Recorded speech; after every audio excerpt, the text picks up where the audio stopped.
Hello, and we're back again with Report to the Principal's Office by Jerry Spinelli, and we're getting so close to the end, and I'm so excited. We just finished reading chapter 22, and they had a moment of silence for Humphreys, and they had a nice little casket, and while everybody was leaving, Humphreys is not in the casket, so everybody just assumed that he was buried, but they don't know.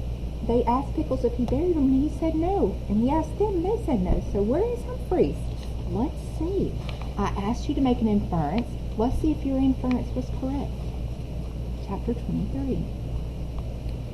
Seated on stage, along with the principal and other school administrators, Maestro Hummelsdorf tapped his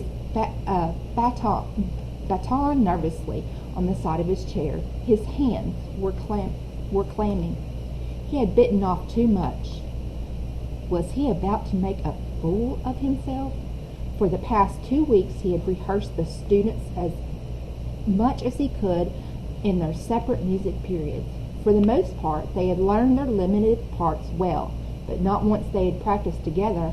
All 340 of them this time, following the announcement of the mascot, would be first. Would they follow his directions? Would he prove that a whole school, musicians or not, could perform as a band?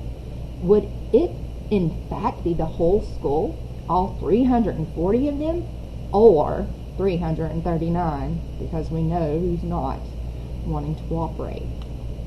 He scanned the auditorium for Wyler, but could not locate her. Backstage, behind the curtain, the cymbals sat along the other instruments. The clash of the cymbals would bracket his tuba solo, which would be followed by the Johnson boy playing Reveille, a late addition to the score.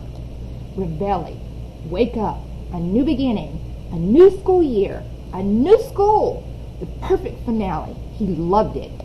Would they? And the winner is, the principal was saying, holding up a slip of paper, the Plumstead Hamsters. The place went wild. The little sixth graders were joined by other ones, yelping and jumping in their seats. Obviously, it was a sentimental choice, a memorial to the dead.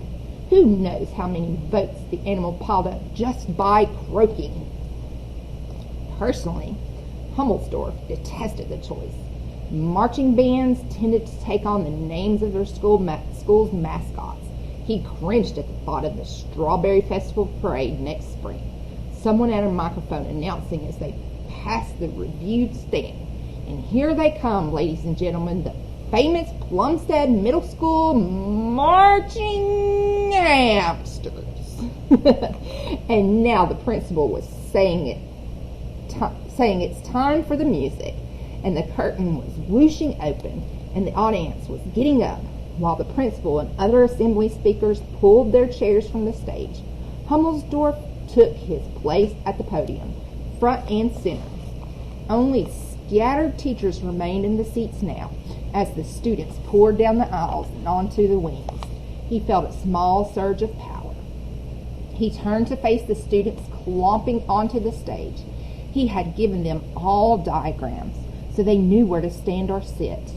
All instruments waited except for the whistles and rubber bands, which were supposed to be in their players' pockets. Hummelsdorf turned to the auditorium, seeking and again failing to find Wyler. When he turned back, he almost jumped.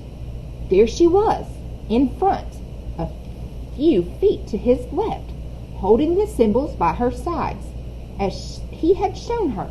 She wore a different shirt and a different face. Her hair looked normal.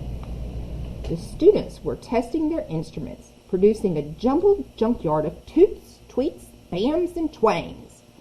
The maestro mounted the single step. He tapped his baton on the podium. The band fell silent. Hummelsdorf stood as erect as his hunched 5 feet 4 inch frame would allow.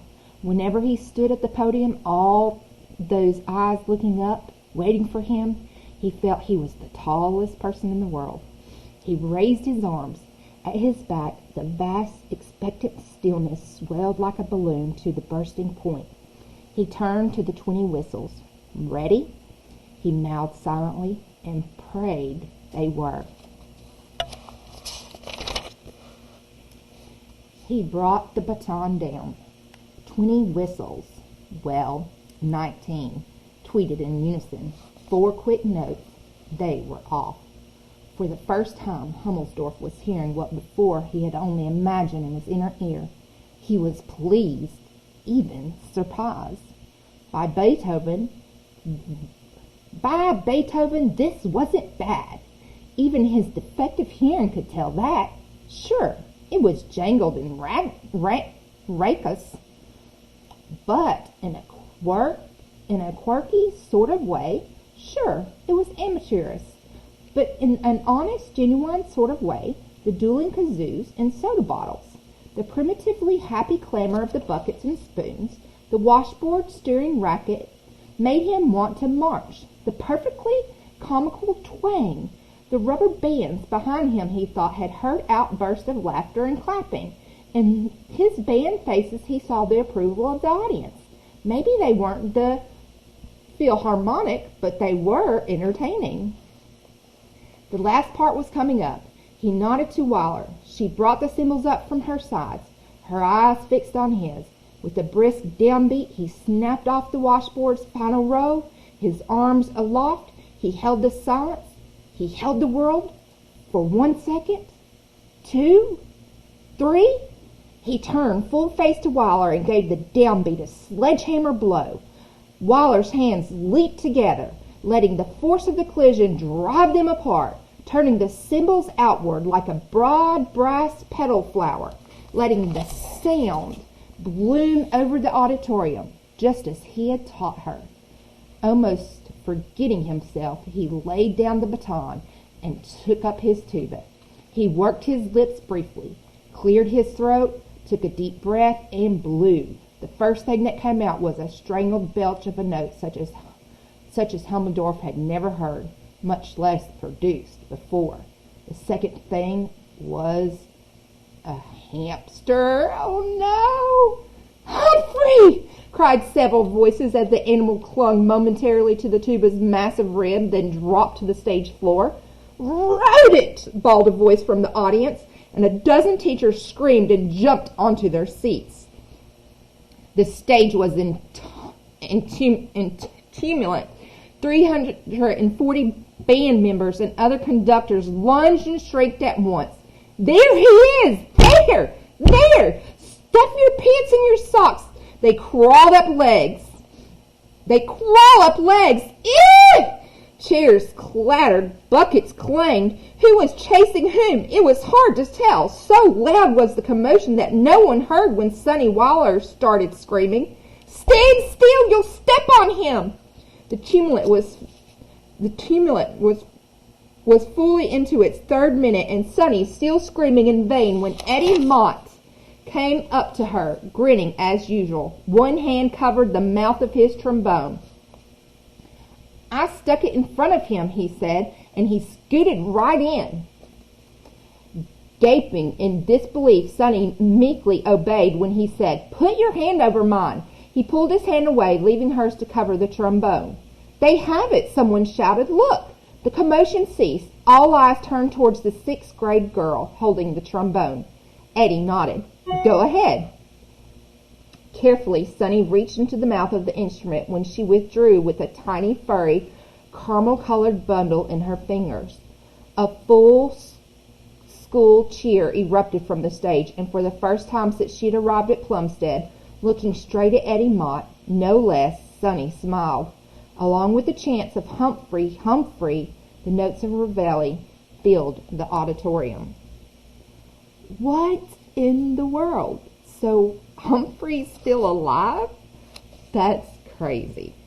So that was one of the most exciting chapters yet. So I cannot wait to see what happens when everything kind of calms down in chapter 24. So let's see what happens in 24. I will see you there.